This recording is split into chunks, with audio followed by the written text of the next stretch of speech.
I'm going to take a wild guess. You're here because you're concerned that you're going to meet some form of resistance to one or more people at your forthcoming team building or team bonding event.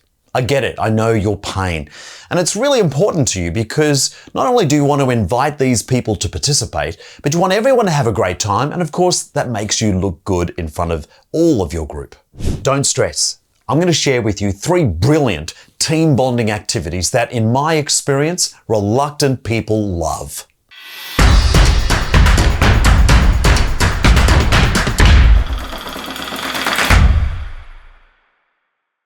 There are many truisms in the facilitation game, and I think one of the most potent ones is this concept that the stronger the connections you can develop in your group, the more it will amplify whatever you're trying to get done.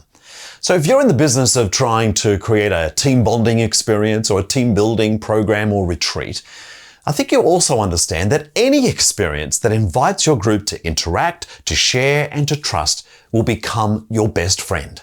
But let's be honest, we can all think of at least 1 or 2 people in every group we meet that, let's say, aren't fans of team bonding or team building experiences.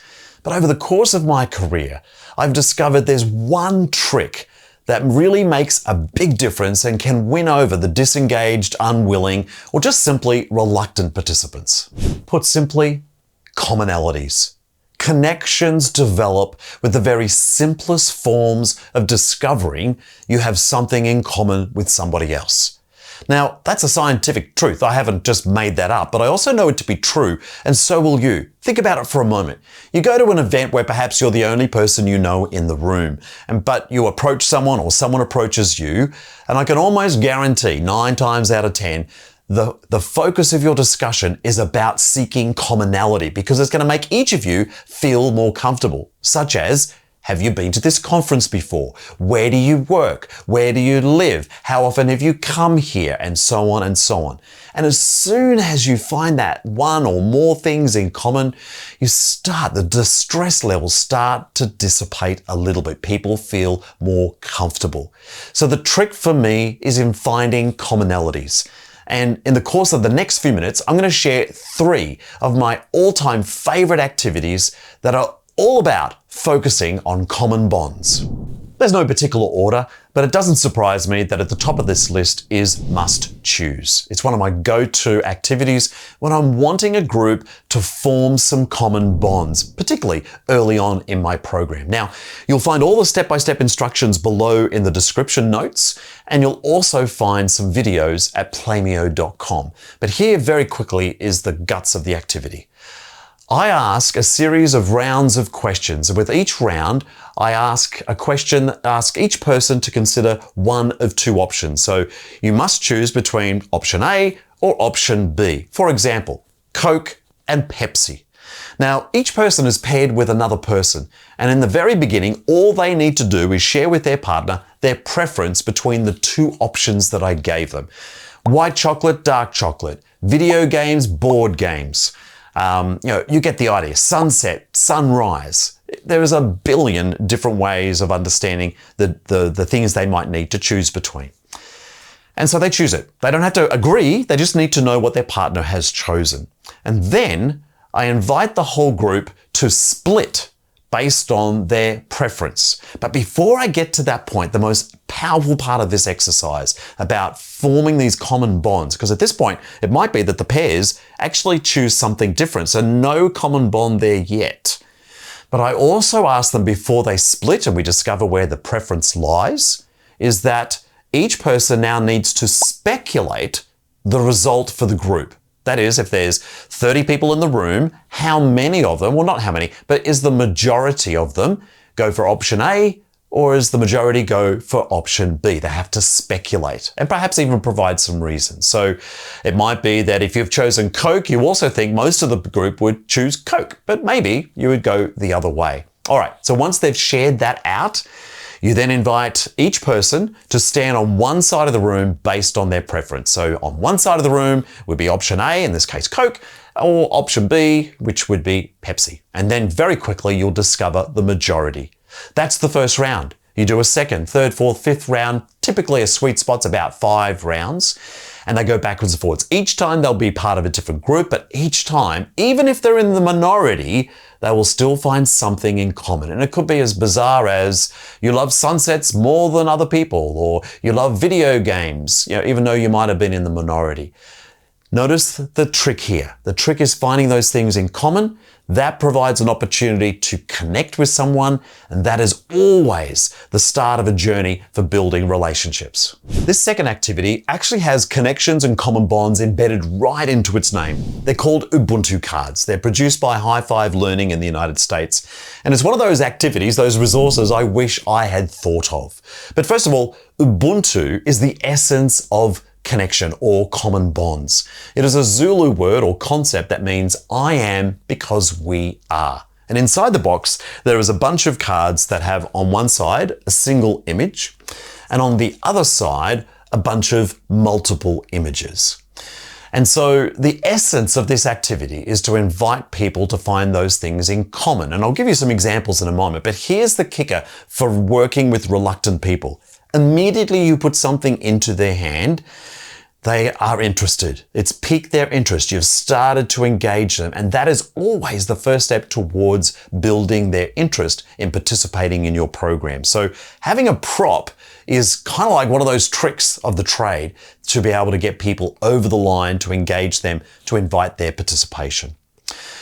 One of the most powerful ways of using the cards is to do this. So I'm going to put two cards up on the screen, and your objective is to be able to identify which one object appears on both cards. Look closely. Which one object appears on both cards? That's the essence of Ubuntu. You might need to look closely, and if you find it, drop it into the comments below and let me know that you found it. And if you can't work out what it is, let me know that as well. But I guarantee you, without doubt, there is one object that is common to both cards. And that is the essence of Ubuntu. It's to find that thing in common. So, as one of many dozens of examples, having used this particular prop, one person holds one card, another person's got the other. You put the two cards together. Their first task is to identify what object appears on both cards, a bit like what you just did here. And then I ask each of those two people to have a conversation to find what do the two of them have in common. And sometimes I like to make it more challenging and suggest that it's not something that's obvious. For example, they both might be wearing glasses, or they both have blue eyes. But it might be they're both vegetarian. They both like pineapple on their pizza. They've both been to the zoo in the last week. Who knows? But notice that it's a conversation. It's about looking for those things in common, which of course help people feel more comfortable. This third activity I have found really successful at engaging people who are not sure they want to join in or sitting in the back there with their arms crossed. At some point they'll realize there's no threat, there's an opportunity to laugh and interact, and it's actually going to be okay, and you can look pretty cool when you're actually at play. And it's called categories. It's as simple as, just a bit like what I'm doing now, is crossing your arms. In fact, on occasions, I've even asked people to do this to make everyone feel more comfortable. Hint, hint, there's some people in the back of the room who are doing this right now. And I ask them to look down at their arms and identify which arm is crossed over the other. Is it their left arm over their right? Or now I've changed, is it their right arm over their left? Or it might be interlocking their fingers, which thumb is on top, or which side of the bed did they get out of the morning, or do they prefer good news over the bad news, or vice versa. There are multiple, many, hundreds probably, different ways of forming a two-group split of a large group. And so all of those who have their arms crossed over the left-hand side move over here. They've all got something in common. And then I have all the other people with their right arm on cross over here. And you can do multiple splits. Sometimes you do two splits and then multiple splits, such as season you were born, or the month you were born, or the zodiac you were born, for example. Or the last digit of your mobile phone number. Again, no shortage of different ways you can invite people to categorize. But the key here is that they find something in common with somebody else, possibly that they don't even know. Now, here's the next little pearl of wisdom I want to drop, is that you could just simply move between all of these different little groups and no conversation may have occurred. There'd be plenty of, lighthearted banter perhaps, but that's about it. What I would suggest on occasion is invite people to share. So for example, I might ask people to divide up according to the number of siblings in their family according to them. So there'll be the ones, the only children, and the twos and the threes and the fours and five. And then you might get up to a big number. And we're always are fascinated by how many people come as children as part of a family. And then I say, okay, maybe it doesn't matter how many children are in your family. What mattered in my family was whether you were the eldest, the youngest, or somewhere in between. So now I divide the group into 3 groupings: eldest, in-betweenies, and the youngest. And then, before we move on, I invite everyone in each of those 3 groups to have a little chitty chat and say, hey, find out from other people in your group what was the good, the bad, and the ugly about being the eldest, the youngest, or the in-between in your group. And give them a minute or so to chitty chat that. And then if you choose, have it share out. Really, really powerful. And what's so great about each of these opportunities to interact is that people feel more comfortable. They feel like they're not the only one who perhaps has been feeling that situation or has been on their own for all this time, and then discover other people are just like them. And notice how powerful this would be to invite those people who weren't willing to participate to actually come in, because there's no threat here. Most importantly, it's just been a lot of fun. As I mentioned earlier, if there's anything about these activities you enjoyed, you'll find links below in the description that will take you straight to Playmeo to get all the step-by-step instructions, and in many cases, videos of these activities, so you know exactly what they look like, sound like, and feel like. So go to playmeo.com/activities. And these typically come under the heading of icebreakers or energizers, trust building or team building activities. Take your pick. There are hundreds and hundreds of activities that you will find that'll be of use. And if you really liked what you've learned here, do me a favor, go ahead and hit the like button. And if you really liked, go ahead and subscribe to our channel if you haven't already. And if you'd like to know the next time we release a video, go ahead and hit the bell notification. YouTube will let you know. Again, thank you so much for watching. Before you move, be aware that there's a couple of videos coming up very shortly that will continue your discovery of all these wonderful team building activities. So click on one of these when we get to the very end of the video. Otherwise, thank you so much for watching and have fun out there.